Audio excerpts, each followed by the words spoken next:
বিজেপির রাজ্য সভাপতি সুকান্ত মজুমদারের নির্বাচনী কেন্দ্র বালুরঘাটে ভোটের প্রচারে তৃণমূল সেনাপতি অভিষেক বন্দ্যোপাধ্যায়। লোকসভা ভোটের নির্ঘণ্ট তো বেরিয়েই গেছে, তার মধ্যে আজ গঙ্গারামপুর স্টেডিয়ামে জনসভা করবেন অভিষেক। সুকান্তর বিরুদ্ধে ওই কেন্দ্রে তৃণমূলের প্রার্থী রাজ্যের মন্ত্রী বিপ্লব মিত্র।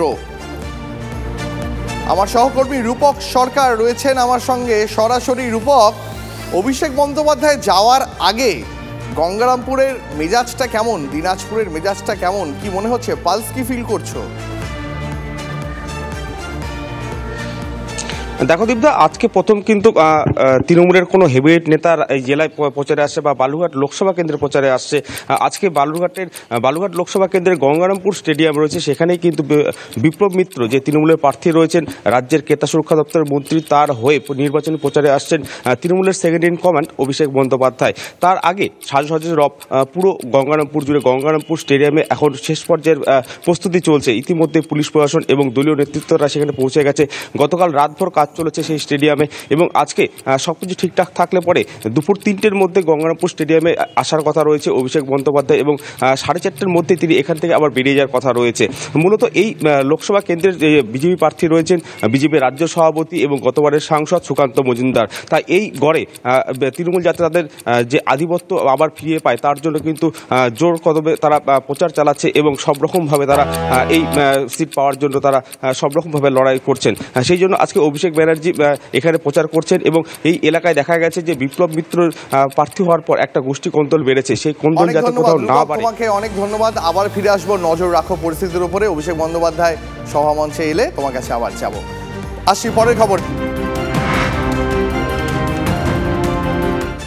লোকসভা ভোটের প্রস্তুতি খতিয়ে দেখতে বৈঠকে মুখ্য নির্বাচনী আধিকারিকের দফতর, জেলা শাসক ও রিটার্নিং অফিসারের সঙ্গে বৈঠকে আইন শৃঙ্খলা পরিস্থিতি, আদর্শ আচরণবিধি কার্যকর সহ নানা বিষয়ে আলোচনা হওয়ার কথা রয়েছে।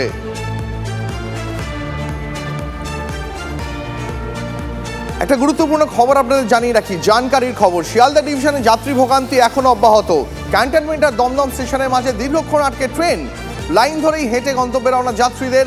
টানা দুদিনের ভোগান্তির পর, মানে শনি রবির ভোগান্তির পর সোমবারও সমস্যা পুরোপুরি মেটেনি। সমস্যায় পড়েছে নিত্যযাত্রীরা। আমার সহকর্মী দীপঙ্কর রয়েছেন বারাসাত স্টেশন থেকে। দীপঙ্কর, কি পরিস্থিতি?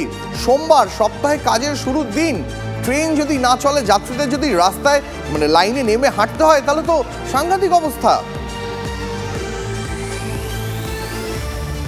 দেখো, পরিস্থিতি ধীরে ধীরে স্বাভাবিক হচ্ছে। এখনও পর্যন্ত স্বাভাবিক কথা বলা যাবে না, কারণ যে বাতিল ট্রেনগুলো বাদ দিয়ে যে ট্রেনগুলো চালাবার কথা ছিল সেইগুলো একটু দেরিতে চলছে, কিন্তু বাতিল ট্রেনগুলো সব এখনও পর্যন্ত চালু হয়নি। ফলত স্বাভাবিকভাবেই যাত্রীদের মধ্যে ক্ষোভ রয়েছে এবং যাত্রীদের মধ্যে যে ক্ষোভের কথা তুমি বলছো সেটা কিন্তু শনিবারের ঘটনার জন্য সব থেকে বেশি ক্ষোভ রয়েছে। 4 ঘন্টা 5 ঘন্টার বেশি সময় ধরে মানুষ বসেছিলেন, ট্রেন ছিল না।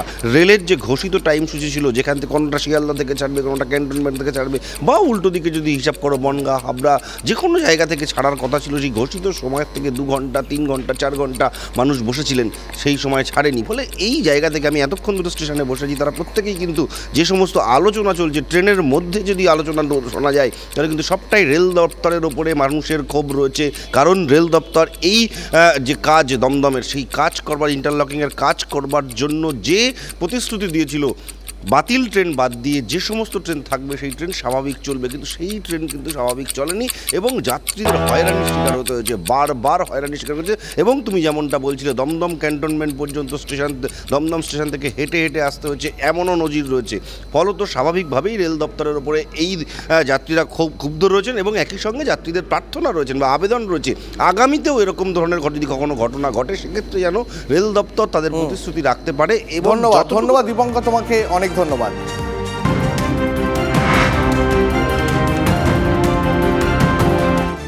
নির্বাচনী আবহে নদিয়া থেকে গ্রেফতার 9 বাংলাদেশি অনুপ্রবেশকারী। ভোট ঘোষণার পরের দিনই বড় সাফল্য পেল নদিয়ার হাঁসখালি থানার পুলিশ।